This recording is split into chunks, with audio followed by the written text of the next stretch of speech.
Let's bring in Cecilia Vega, our senior White House correspondent, and our Chief Justice correspondent, Pierre Thomas, as well. And Cecilia, as we said, the White House has known this was coming. They are braced with a response. Yeah, but so far, George, uncharacteristic silence from the president himself. You know he's called Comey a leaker and a liar in the past. I got to say, Press Secretary Sarah Sanders did just tweet saying that Comey has no credibility. So far, though, they're really leaving the punching to the allies outside the White House, even though we know that the advisors here inside the White House have signed off on this response. The RNC has set up a war room to go after Comey in response to the book. They've got a new website out, lioncomey.com. The head of the RNC has already issued a statement, George. She says Comey's on a publicity tour and a self-serving attempt to make money. They're on this one. What other headlines from the book? The whole book is leaked right now. I've caught your eye, and you expect to get a response from the White House.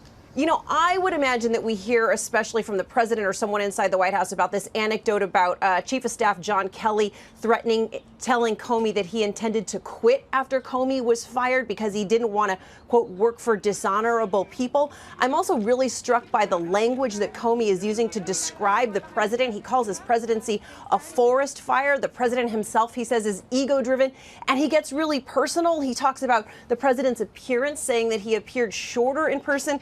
And this line was wow to me. He said that the president appeared orange from tanning. There is zero love lost on this one, George. He even made comments about the size of his hands. Pierre, yeah. You've known James Comey for a long time as well. He seems like a man on a mission. George, I've been talking to people close to Comey as we approach the release of the book and your interview, and they say this is both professional and personal for Comey. Comey has come to believe the president is a threat to the nation because Comey believes the president is possibly corrupt. And it's personal because Comey believes he was treated shoddily, fired when he's all the way across the country in Los Angeles and hearing about it from the media, and people telling him that the president did not even want him to fly back to Washington on the FBI plane, George. Comey has some critics as well.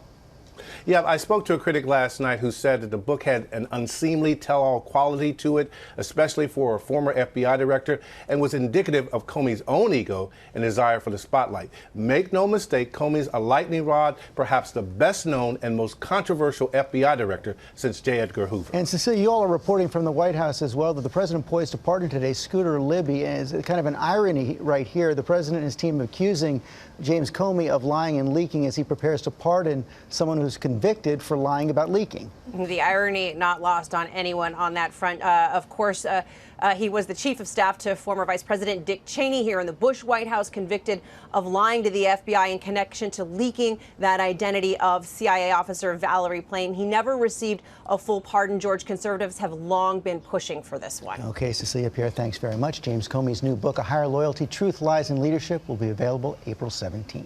And what we saw earlier was a small piece of your interview, George, but you can see the rest of George's full exclusive interview with Comey this Sunday night. It's a special edition of 2020 at 10 p.m. Eastern. A lot of people will be tuning in for that.